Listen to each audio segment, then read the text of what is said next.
Hi guys, hope you're doing well, and in this video I'm going to show you that how we can shut down the computer through the PowerShell. And number two, I'm going to tell you that how we can set the schedule. Let's say if you are in the office and you need to open your computer and you have to keep open your computer till night 10 p.m.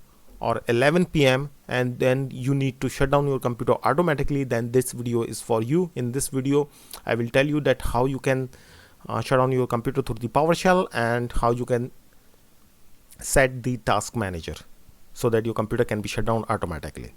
So first of all, if you need to shut down the computer, you need to go into the PowerShell, and then you have to click on the run administrator.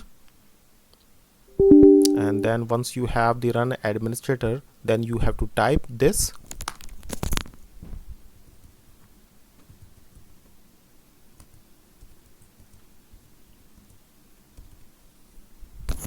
Please note down this command. Once I enter, it will be shut down and kindly note this command. And most importantly, now for the task manager, now I have to put this script into the notepad file and we have to save through the .bat file, and then we have to configure into the task manager. So I have already created video on that how we can save the script into the bat file and how we can set up the task schedule so that automatic tasks can be performed.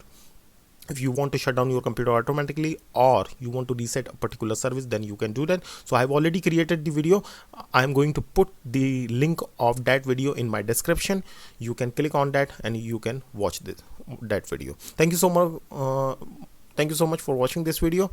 Like, subscribe, hit the bell icon, and guys, we need subscribers. Please support us, and we are creating video on daily basis. We are doing hard work a lot despite of the busy day and busy hours, so need your support. Thank you so much. I hope you will like our video and forward to your family and friends.